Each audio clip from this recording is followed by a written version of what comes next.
बिस्मिल्लाहिर्रहमानिर्रहीम। तो टॉपिक है the philosophy of the John Locke. अपनी पिछली वीडियो में मैं थॉमस हॉब्स की फ़िलासफ़ी को कंप्लीट कर चुकी हूँ और अब जो न्यू पॉलिटिकल फ़िलासफ़र की मैं फ़िलासफ़ी स्टार्ट करने जा रही हूँ वो है जॉन लॉक।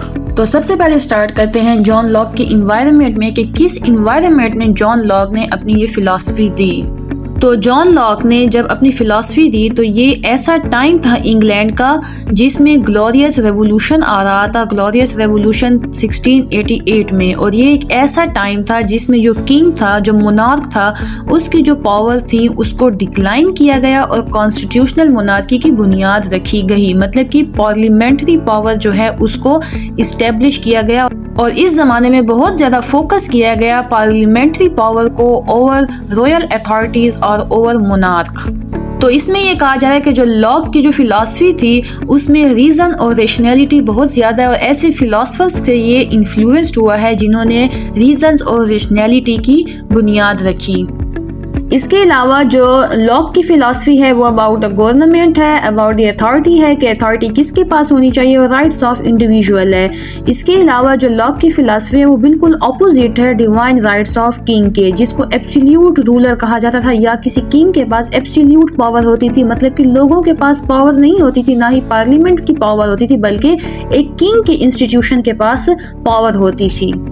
इसमें कहा जा रहा है कि जो लॉक्स की फ़िलासफ़ी है वो बेस करती है रीज़न पर। मतलब कि जो लॉक की फ़िलासफ़ी का जो फाउंडेशन है वो रीज़न की वजह से हुई कि जितनी भी आप नॉलेज लेते हैं, जितनी भी पॉलिटिक्स है, वो तमाम रीज़न की बुनियाद पर ही वजूद में आई है।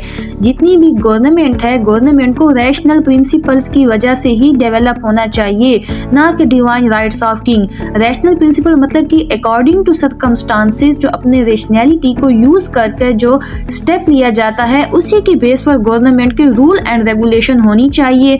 और ये कहा गया है कि जो गवर्नमेंट है वो लेजिटिमेट होनी चाहिए, मतलब कि पॉपुलर गवर्नमेंट होनी चाहिए जिसमें जो लोग हैं उनका कंसेंट होना चाहिए। अब सबसे पहले डिस्कस करते हैं जॉन लॉक की philosophy about the human nature.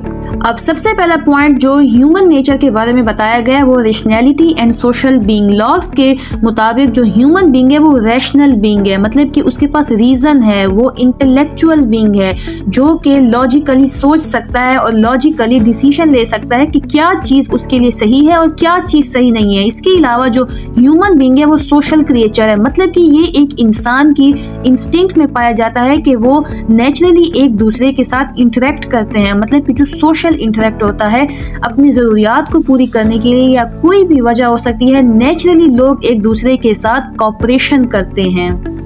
इसके अलावा दूसरा पॉइंट बताया जाता है कि मोरल ऑर्डर, मतलब कि लॉक कहता है जो ह्यूमन है, ह्यूमन की इंस्टिंक्ट के अंदर मोरलिटी पाई जाती है कि बाय नेचर ह्यूमन जो है वो मॉरल बीइंग है और ह्यूमन जानता है कि उसके लिए क्या चीज़ सही है और क्या चीज़ गलत है। वो शुरू से ही एथिक्स के ऊपर बिलीव करता है और एथिक्स के मुताबिक ही वो स्ट्राइव करता है और अपनी नीड्स, अपनी ज़रूरियात को फुलफिल करता है। अब थर्ड पॉइंट ह्यूमन नेचर के बारे में आ जाता है कि पॉजिटिव इमोशंस। जैसे कि हॉब्स ने बताया ह्यूमन नेचर के बारे में, जो कि मैं अपनी पिछली वीडियोज़ में बता चुकी हूँ कि ह्यूमन जो है वो सेल्फिश हैं, एग्रेसिव हैं। इसी तरह जो लॉक है वो ये कहता है कि नहीं, ह्यूमन सेल्फिश और एग्रेसिव नहीं है, बल्कि उनमें सिंपैथी पाई जाती है, लव पाया जाता है, कोऑपरेशन पाई जाती है, टेंडरनेस पाई जाती है। मतलब कि जिस तरह हॉब्स ने एक बिल्कुल dark side of human nature दिखाया है, तो जो लॉक है उसने बिल्कुल positive side of human nature दिखाया है। और लॉक ये भी कहता है कि जो ह्यूमन है, ह्यूमन का बिहेवियर है वो मोटिवेट होता है बाय एल्ट्रुइज्म, मतलब कि वो जेनरस है। और ये कह रहा है लॉक कि जो ह्यूमन बीइंग है वो सेल्फलेस है, मतलब कि ह्यूमन सिर्फ अपने सेल्फ इंटरेस्ट को नहीं देखते बल्कि वो कॉमन गुड को भी देखते हैं, कलेक्टिव इंटरेस्ट को भी देखते हैं। इसके बाद जो चौथा पॉइंट है वो ये है कि लॉक कहता है कि जो लोग हैं उनमें सोशल कोहेशन पाई जाती है, मतलब कि नेचुरली उनमें पीस और हार्मनी पाई जाती है और वो इसी वजह से एक दूसरे के साथ रहते हैं। और लॉक्स के मुताबिक यही सोशल कोहेशन एक ऐसा बॉन्ड है जो एक सोसाइटी को कंपेल करता है कि वो एक दूसरे के साथ रहें और यही जो सोशल कोहेशन है एक स्टेबल कम्युनिटी बनाती है जो कि इंसान के इंस्टिंक्ट में पाई जाती है। अब दूसरा पॉइंट आ जाता है द रेशनैलिटी एज अ की ट्रेट। जैसे कि जो लॉक है उसकी जितनी भी फिलॉसफी है वो रेशनैलिटी और रीज़न पर बेस करती है, तो इसी तरह ह्यूमन नेचर को मद्देनज़र रखते हुए लॉक ये कहता है कि इंसान के अंदर बहुत ही इम्पॉर्टेंट सिग्निफिकेंट फीचर है वो है रेशनैलिटी, और इसी रेशनैलिटी की वजह से इंसान जो है वो डिसीजन करता है।